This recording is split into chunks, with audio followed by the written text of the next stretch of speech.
O Senhor esteja convosco. Ele está no meio de nós. Proclamação do Evangelho de Jesus Cristo segundo Mateus. Glória a vós, Senhor. Naquele tempo, disse Jesus aos seus discípulos: Quando orardes, não useis muitas palavras, como fazem os pagãos. Eles pensam que serão ouvidos por força das muitas palavras. Não sejais como eles, pois vosso Pai sabe do que precisais, muito antes que vós o peçais. Vós deveis rezar assim: Pai nosso que estás nos céus, santificado seja o teu nome. Venha o teu reino. Seja feita a tua vontade, assim na terra como nos céus. O pão nosso de cada dia dá-nos hoje. Perdoa as nossas ofensas, assim como nós perdoamos a quem nos tem ofendido. E não nos deixes cair em tentação, mas livra-nos do mal. De fato, se vós perdoardes aos homens as faltas que eles cometeram, vosso Pai que está nos céus também vos perdoará.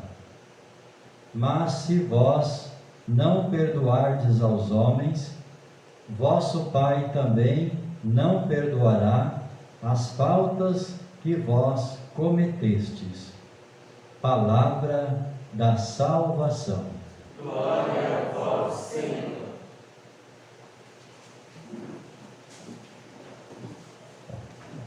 Jesus, manso e humilde de coração, fazei o nosso coração semelhante ao vosso. Irmãos e irmãs, estamos celebrando a terça-feira da primeira semana do tempo da Quaresma. E o tempo da Quaresma, um tempo de graça, um tempo próprio, que nos convida a fazermos um caminho de conversão rumo à festa da Páscoa.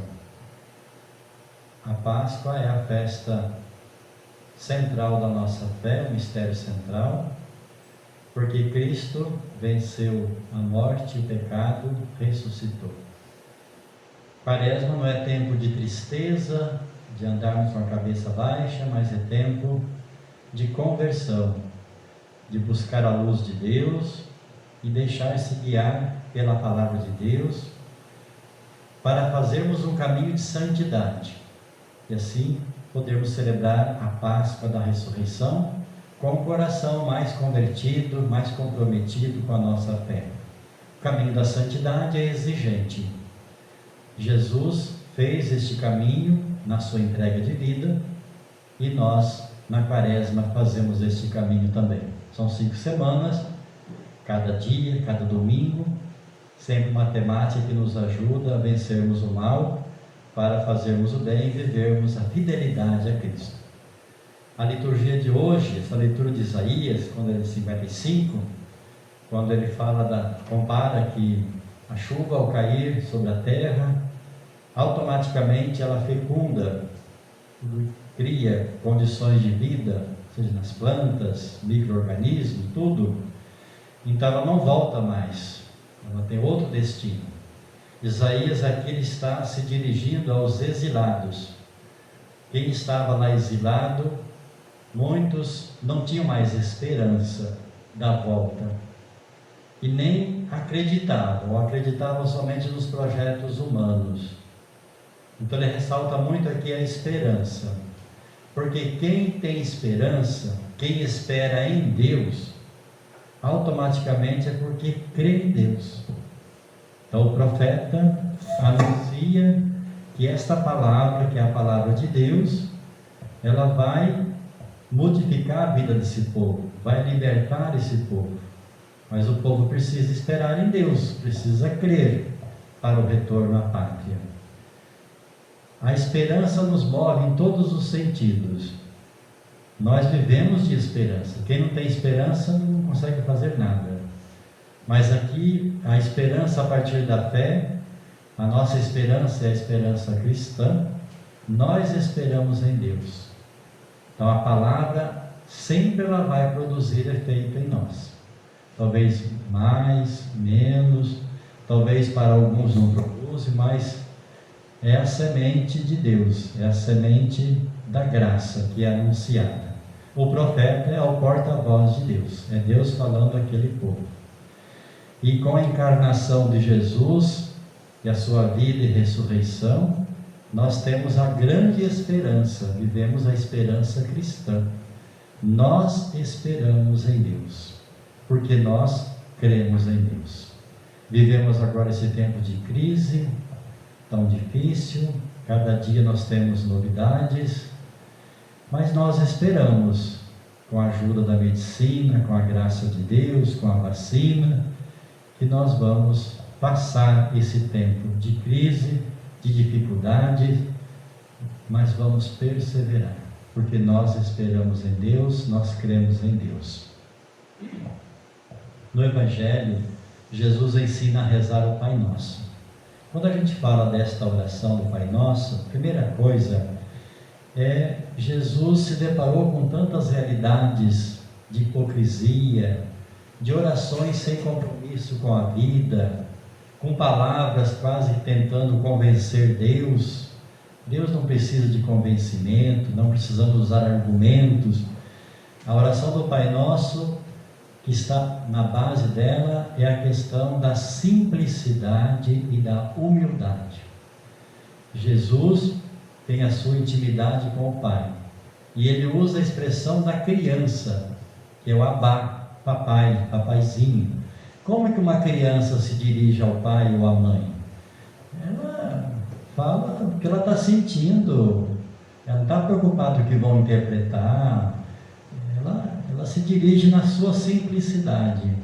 Foi isso que Jesus ensinou, a oração que brota do coração, simples, não uma oração de exigência, como se Deus fosse um funcionário nosso, que Ele tem que conceder o que nós pedimos, não é isto. Mas pode ver que o Pai Nosso, a atitude de quem reza, a primeira atitude de quem reza deve ser o reconhecimento que nós somos criaturas de Deus, diante do Criador. E aqui Jesus ensina a rezar ao Pai. Ele reza ao Pai. Mas primeiro, a oração do Pai Nosso ressalta o nome de Deus, não é? O reino, que o nome dele seja santificado, venha a nós o vosso reino, e que se faça a vontade dele.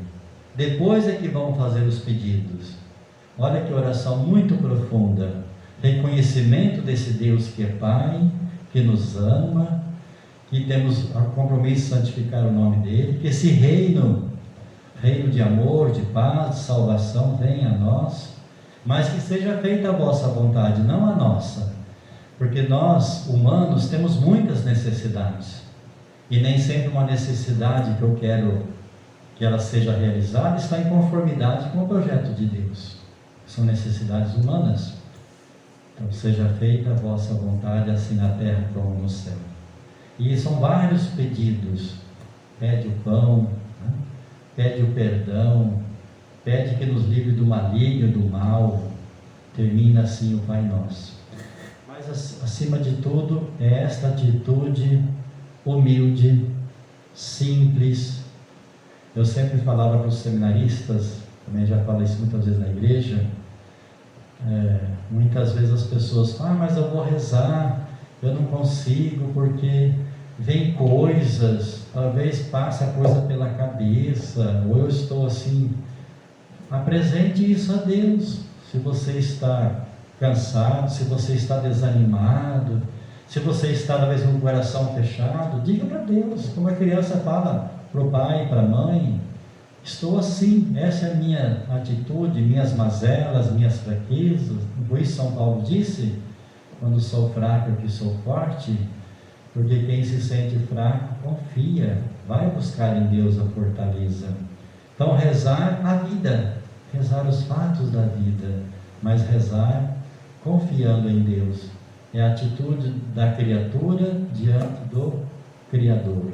Então é uma oração muito profunda e todos nós rezamos e aprendemos desde criança, e tem um conteúdo muito grande, são vários pedidos, mas é a intimidade que Jesus tinha com o Pai e nós precisamos ter esta intimidade com Deus. Nesse sentido que a oração exige o silêncio interior. Uma coisa é o silêncio externo, né? Eu posso não me incomodar com o silêncio externo, não fazer barulho, mas é o silêncio interior. É quando eu me concentro e assim a minha oração é mais profunda. Que Deus então nos ajude, primeiro a termos esperança. Se temos esperança, porque nós cremos na força da palavra de Deus. E que a nossa oração seja sempre uma oração aberta, sempre levar em consideração nossa vida, a realidade que nos cerca, mas não deixarmos de rezar. E sem fazer exigências para Deus.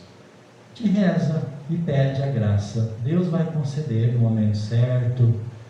Muitas vezes nós fazemos tantas coisas, planejamos, então de repente não acontece.